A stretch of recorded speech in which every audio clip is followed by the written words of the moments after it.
Al-Iman TV, sarana penyubur keimanan. Bismillah, alhamdulillah, wassalatu wassalamu ala rasulillah wa ala alihi wa sahbihi wa man wala wa la hawla wa la quwata illa billah, amma ba'd. Kaum muslimin pecinta iman yang dimuliakan Allah subhanahu wa ta'ala, alhamdulillah pada kesempatan malam ini kita dipertemukan kembali oleh Allah subhanahu wa ta'ala melalui Al-Iman, melalui channel Al-Iman. Semoga senantiasa suara Al-Iman tetap mengudara dan semoga insyaAllah kita pula mendapatkan pencerahan keimanan dan ditetapkan keimanan kita, dikuatkan keimanan kita, dan kita diwafatkan di atas keimanan.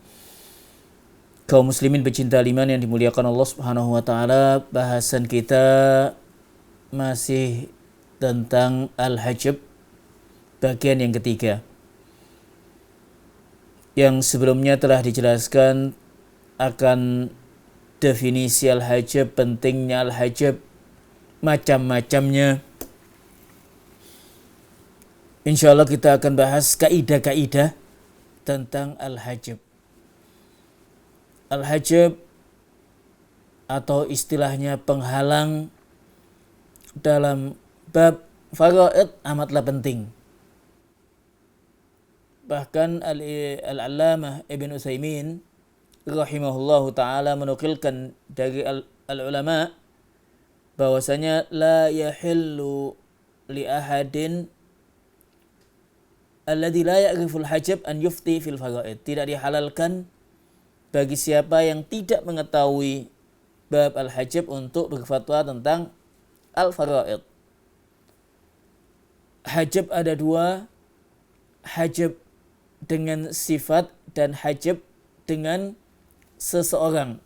Artinya penghalang warisan itu ada yang disebabkan karena sifat yang melekat pada ahli waris. Hal ini telah kita jelaskan. Entah itu beda agama, entah itu pembunuh, artinya sifatnya dia membunuh. Kemudian yang kedua adalah hajab, penghalang karena adanya ahli waris yang lainnya. Yang kedua ini memiliki dua kelompok atau memiliki dua macam. Hajab dengan seseorang ini ada yang istilahnya nukson, ada yang dikurangi bagiannya, dan ini telah kita jelaskan, kita contohkan. Seorang istri akan mendapatkan 1/8 ketika si mayit meninggalkan anak. Jadi adanya anak, maka bagian istri akan mendapatkan 1/8. Ibu akan mendapatkan 1/6 bila mana si mayit meninggalkan anak. Nah, ini istilahnya hajab nukson. Kemudian hajab hirman yang kedua adalah hajab keseluruhan.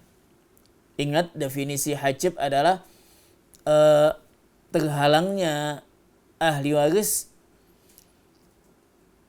akan bagian warisannya, entah itu sebagian atau keseluruhan.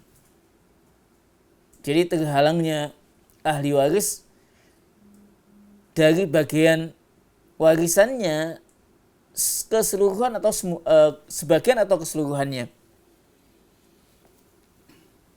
Ahli waris yang terhalang oleh seseorang atau hajab hirman, ya, hajab hirman ini bisa memasuki semua ahli waris kecuali 6. Siapa saja? Ayah dan ibu, anak laki-laki, anak perempuan, suami dan istri. 4 ini atau 6 ini tidak akan terhalang. Artinya tidak akan terhalang oleh ahli waris yang lainnya secara keseluruhan. 6 ahli waris ini tidak akan terhalang oleh ahli waris yang lainnya secara keseluruhan. seorang suami misalkan, dia akan tetap mendapatkan haknya kalau tidak ada anak. Kalau si mayit tidak ada anak, suami mendapatkan setengah. Jika si mayit meninggalkan anak, suami mendapatkan 1/4. Seorang istri, jika si mayit meninggalkan anak, 1/8. Jika si mayit tidak meninggalkan anak, 1/4. Ayah dan ibu, jika si mayit meninggalkan anak, ayah 1/6, ibu 1/6. Jika si mayit tidak meninggalkan anak, maka ibu 1/3, ayah sisanya asabah. Demikian pula anak laki, anak perempuan, keduanya tidak akan terhalang oleh ahli waris yang lain secara keseluruhan. Adapun kaidah-kaidah dalam hajab hirman, bahwasanya ada banyak kaidah. Yang pertama disebutkan oleh al-muallif tentang al-furu', tentang anak keturunan. Nah, ini telah kita sampaikan sebagiannya, kaidah-kaidah ini. Akan keturunan si mayit, bahwasanya setiap laki-laki dari keturunan, dari anak, anak laki-laki, cucu laki-laki, akan menghalangi yang lebih bawah, baik laki-laki maupun perempuan. Misalkan seorang meninggalkan anak dan masih memiliki cucu. Selama ada anak, si mayit masih memiliki anak, maka cucu tidak akan mendapatkan. Apalagi anak laki-laki ya. Jika ada anak laki-laki, jadi al-muallif mengatakan kullu dzakarin minal furu' yahjubu man kana anzala min. Jadi anak laki-laki akan menghalangi cucu-cucu dari si mayit. Adapun anak perempuan, jika si mayit meninggalkan anak perempuan dan cucu-cucu, maka tidaklah anak-anak perempuan menghalangi cucu-cucu. Al-untha minal furu'i la tahjubu ahadan minal furu'. Jadi anak perempuan tidak akan menghalangi cucu-cucu dari si mayit. Misalkan seorang meninggalkan anak perempuan dan ada cucu laki-laki dari anak laki-laki. Maka satu anak perempuan bagiannya setengah, cucu laki-laki dari anak laki-laki sisanya atau asabah. Kemudian dikatakan oleh muallif, al-usulu la yahjubuhum illal usul. Ini kaidah ini telah kita sampaikan pula. Bahwasanya induk si mayit itu akan atau tidak dihalangi kecuali dengan al-usul. Jadi gambarannya begini. Ayah akan menghalangi kakek. Demikian pula jika ada kakek yang pertama, ada kakek yang di atasnya lagi, kakek yang di atasnya akan terhalangi oleh kakek yang pertama. Makanya dikatakan oleh muallif, al-abu yahjubul jadda. Dzukurul usuli la yahjubuhum illa dzukurul usul. Bahwasanya laki-laki, ayah, induk laki-laki, ayah, akan menghalangi yang di atasnya. Artinya yang menghalangi kakek si mayit. Ayah akan menghalangi kakek al-jad. Ammal la tahjubul jad. Adapun induk perempuan yaitu ibu tidak menghalangi kakek. Nah, ini pun telah kita jelaskan, kita contohkan. Jika seorang meninggalkan ibu dan si mayit masih memiliki kakek ayahnya ayah. Seorang meninggalkan ibu dan si mayit masih memiliki kakek ayahnya ayah. Maka ibu mendapatkan 1/3, kakek ayahnya ayah mendapatkan sisanya. Jika peninggalan 300 juta, maka ibu 100 juta, maka sisanya 200 untuk kakek ayahnya ayah. Tapi bila mana ayah dengan kakek ayahnya ayah, jadi si mayit, contoh yang lain, katakanlah si mayit meninggalkan ayah dan si mayit masih memiliki kakek ayahnya ayah, maka apa yang ditinggalkan si mayit jatuh ke ayah semuanya. Jadi jika ada ayah dan ayahnya ayah, maka apa yang ditinggalkan jatuh ke ayah semuanya. Mengapa? Karena ini sama-sama. Makanya tadi dikatakan oleh al-muallif, al-ab yahjub al-jadda. Jadi ayah akan menghalangi kakek. Namun ibu tidak menghalangi kakek. Ibu akan menghalangi nenek. Nah, dikatakan di sini inasul usuli la yahjubuhunna illa inasul usuli. Bahwasanya induk perempuan itu akan terhalang oleh atau tidak akan dihalangi kecuali oleh perempuan. Ya, sebagaimana tadi dikatakan ada ibu, ada nenek, ya. Maka nenek akan terhalang oleh adanya ibu. Jadi jika si mayit meninggalkan ibu, si mayit masih memiliki nenek, sekali-kali nenek tidak akan mendapatkan hak. Jadi nenek akan terhalang selama adanya ibu. Yang ketiga yang dikatakan oleh al-muallif tentang kaidah dalam hajab, yaitu tentang hawashi. Hawashi itu adalah kerabat si mayit yang bukan induk atau bukan keturunannya. Jadi kalau kita gambarkan itu yang terkait dengan nasab si mayit itu, misalkan mayit kalau ke atas itu istilahnya usul. Usul itu induk. Jadi ke atas ayah, ibu, ini dikatakan induk. Kalau mayit ke bawah artinya mayit punya anak. Nah, ini namanya furu, keturunan, cabangnya.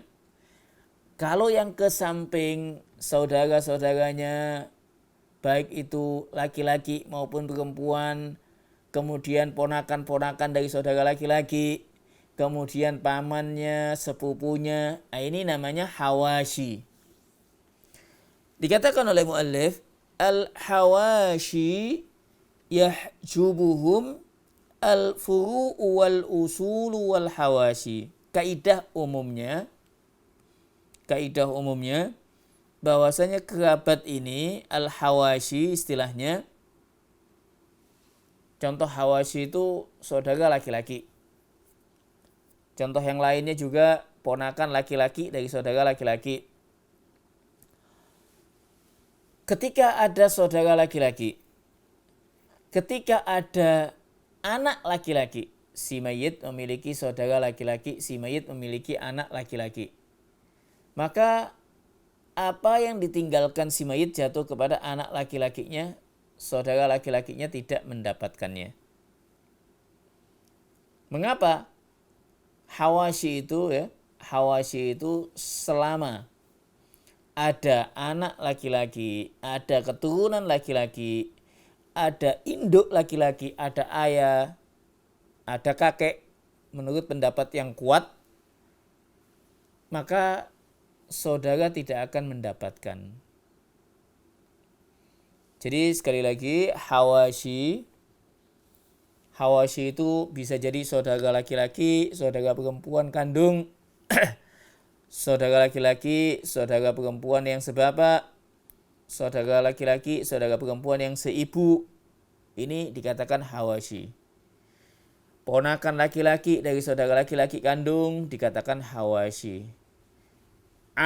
Paman dikatakan hawashi, baik yang sekandung maupun yang sebapak. Anak laki-laki paman kandung, anak laki-laki paman yang sebapak digolongkan juga hawashi.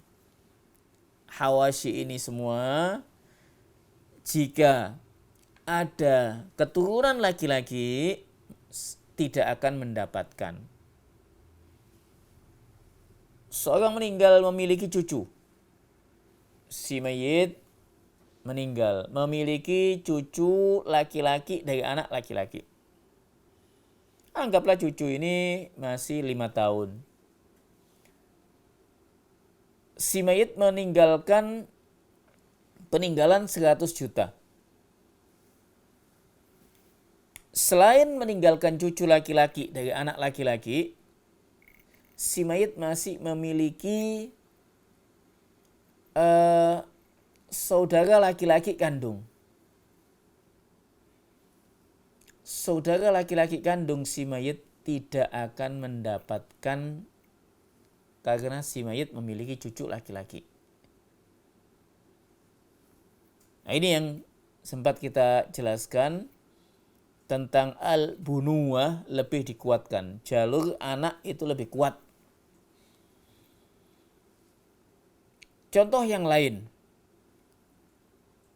Jika si mayit memiliki cucu laki-laki dari anak laki-laki, si mayit memiliki paman, sama juga paman sekali-kali tidak akan mendapatkan selama si mayit memiliki cucu laki-laki dari anak laki-laki.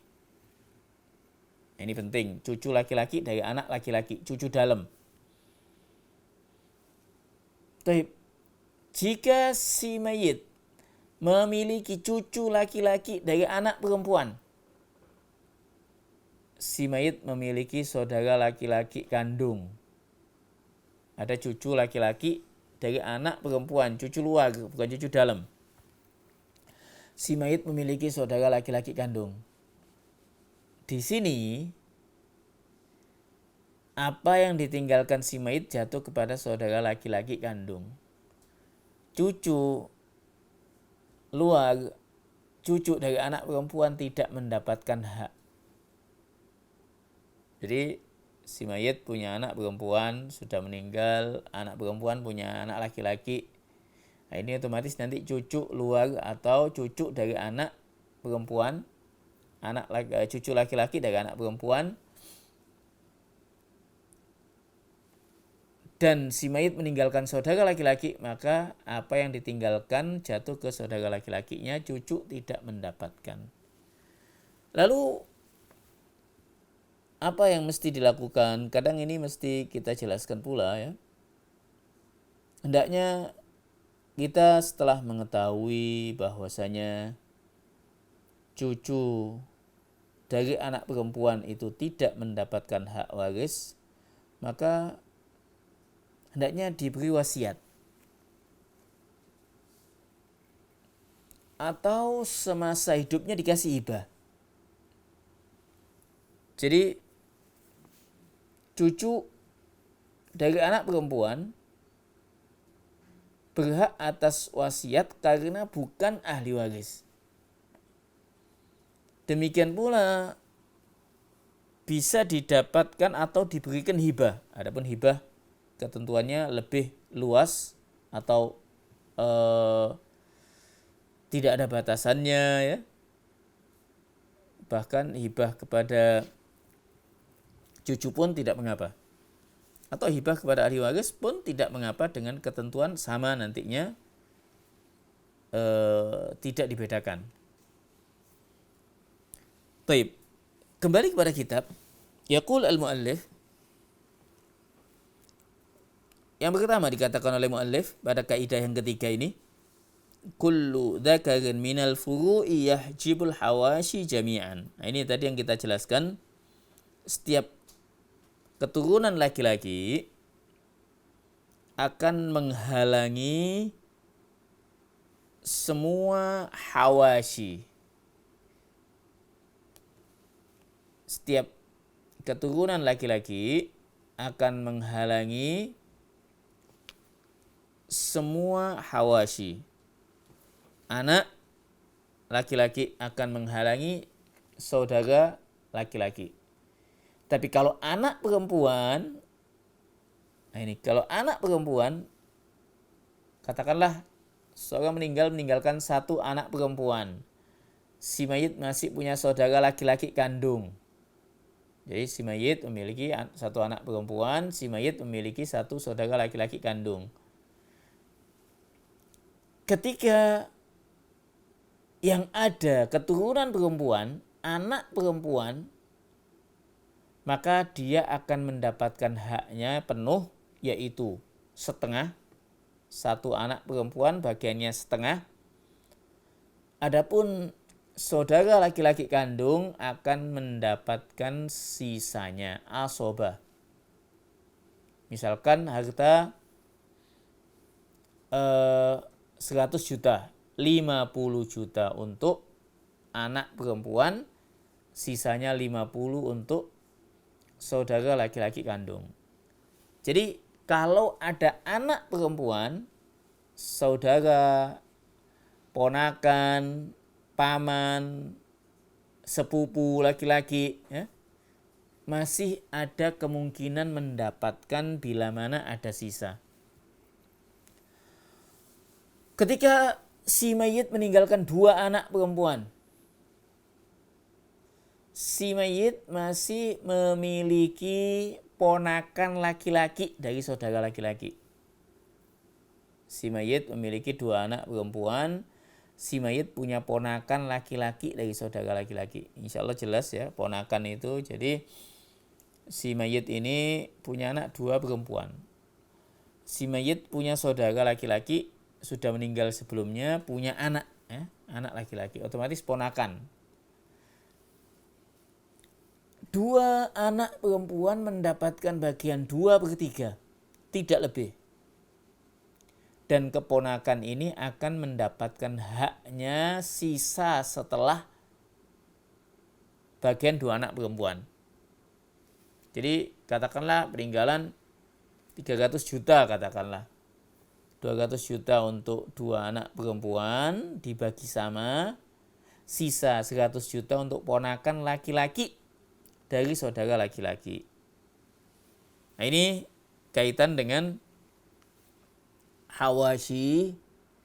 Hawashi itu sekali lagi yang bukan induk si mayit, bukan keturunan si mayit, melainkan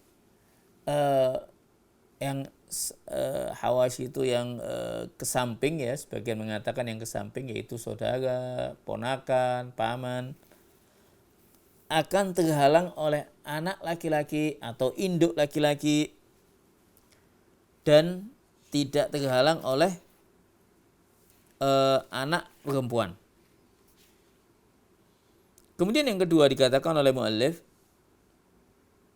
al-unsa minal furu'i la tahjubu minal hawashi ghaira auladil Nah, ini tadi yang telah kita sampaikan, bahwasanya anak perempuan, keturunan perempuan tidak akan menghalangi hawashi selain saudara yang seibu. Taib. Kita contohkan. Ketika seorang meninggalkan anak perempuan, si mayit memiliki saudara seibu. Si mayit meninggalkan 1 anak perempuan, si mayit memiliki saudara laki-laki seibu dan ada paman. Anggaplah ada 3. 1 anak perempuan, saudara laki-laki seibu, dan paman. Siapa yang mendapatkan hak dan berapa haknya masing-masing? Anak perempuan, 1 anak perempuan mendapatkan setengah. Saudara laki-laki yang seibu terhalang oleh anak perempuan. Jadi saudara laki-laki yang seibu terhalang oleh anak perempuan. Sisanya kembali kepada Misalkan peninggalan 100 juta, ini anak perempuan 50 adalah paman. Jadi saudara yang seibu, saudara itu ada 3 macam dan ini selalu kita sampaikan. Ada yang sekandung, ada yang sebapak, ada yang seibu. Yang sekandung dan yang sebapak, meskipun ada anak perempuan, kemungkinan mendapatkan. Saudara yang sekandung atau yang sebapak, jika dengan anak si mayit, anak-anak perempuan si mayit, kemungkinan masih mendapatkan. Jika ada sisa. Saudara meninggalkan 1 anak perempuan dan saudara laki-laki kandung. Tadi kita contohkan. Saudara laki-laki kandung mendapatkan dengan anak perempuan. Anak perempuan dengan saudara laki-laki sebapak. Anak perempuan mendapatkan, saudara laki-laki sebapak mendapatkan. Anak perempuan dengan saudara laki-laki seibu, saudara laki-laki seibu tidak mendapatkan dengan anak perempuan. Jadi untuk saudara yang seibu, laki-laki atau perempuan, akan terhalang dengan anak perempuan atau anak laki-laki. Kemudian yang ketiga dikatakan oleh al-muallif, kullu dzakarin minal usuli yahjubul hawashi jami'an. Semua induk laki-laki, ayahnya ayah, kakek, itu akan menghalangi hawashi.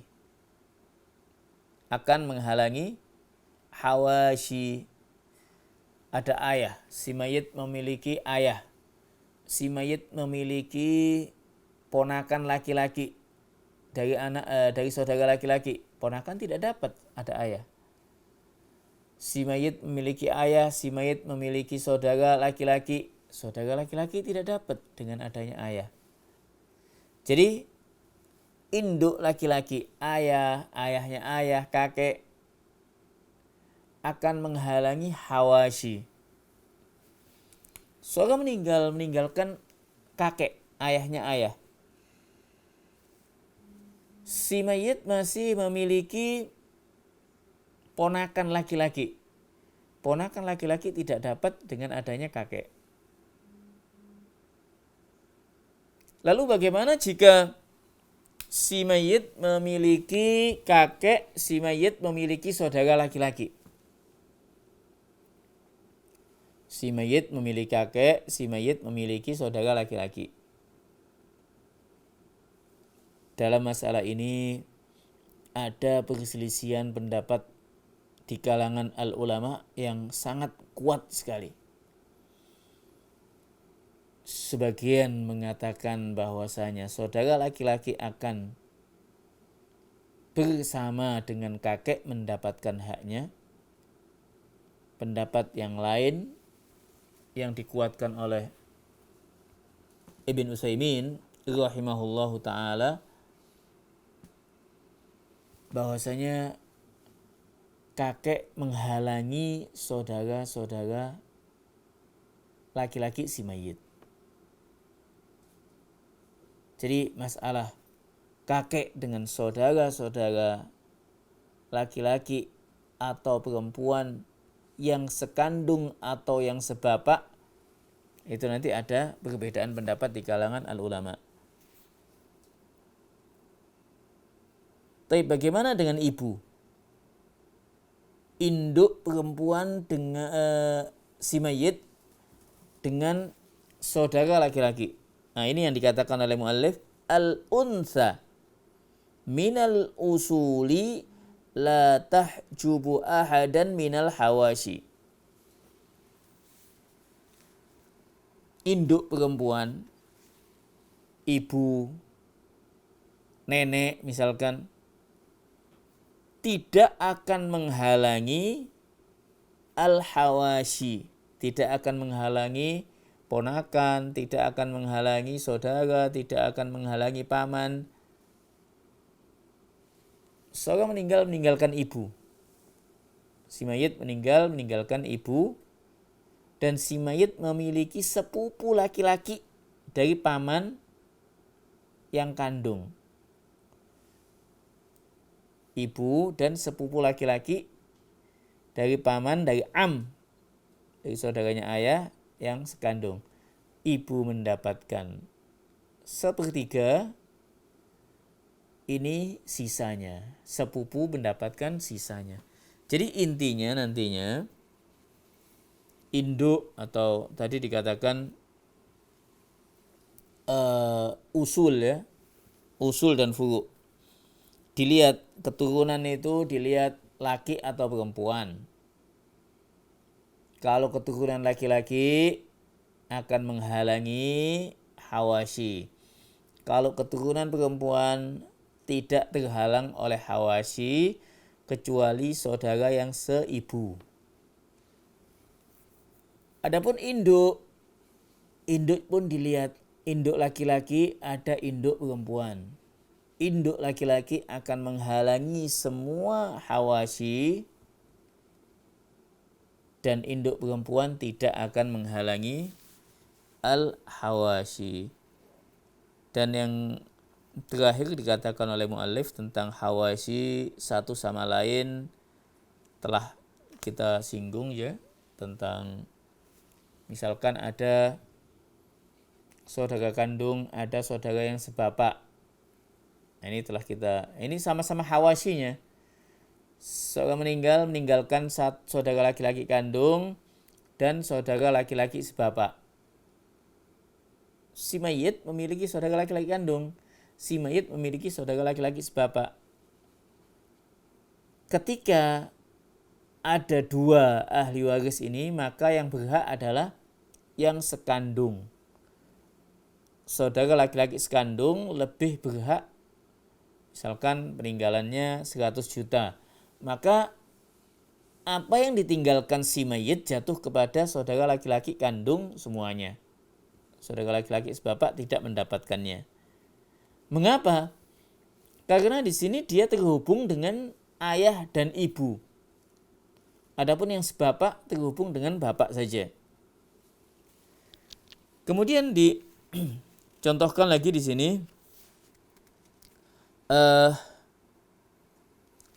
Misalkan seorang meninggalkan saudara perempuan kandung, saudara laki-laki sebapak. Ini ada perempuan kandung, ada saudara laki-laki sebapak. Maka saudara perempuan kandung mendapatkan bagian setengah. Saudara laki-laki sebapak akan mendapatkan sisanya. Nah, ini kaitan dengan al-hawashi. Intinya masalah-masalah hajab, kita mesti banyak memahami ataupun juga mencontohkan, membuat latihan kaitan dengan ya hajab ini, entah itu baik yang dari induk atau keturunan atau hawashi, dengan contoh-contoh yang aplikatif, dan itu ya membutuhkan latihan-latihan insyaallah ta'ala. Jadi kesimpulan pada malam ini kaitan dengan hajab bagian ketiga ini kaidah-kaidah umum tentang al-hajab, baik itu induk si mayit, ayah, ibu, kakek, nenek ke atas, atau keturunan si mayit, anak laki-laki, anak perempuan, cucu laki-laki, cucu perempuan dari anak laki-laki, dan seterusnya ke bawah. Kemudian hawashi telah kita sampaikan kaidah-kaidah umumnya, dan insya Allah di kesempatan yang lain kita akan kembangkan atau tambahkan contoh-contoh yang lain insya Allah ta'ala. Intinya al-faraid ini hendaknya kita banyak latihan, memahami kasus-kasus, mengetahui bagian-bagiannya, dan juga mengetahui ketentuan ahli waris yang disebutkan oleh Allah Subhanahu wa taala. Kita cukupkan sampai di sini. Aqulu qouli hadza wallahu taala a'la wa a'lam. Al-Iman TV, sarana penyubur keimanan.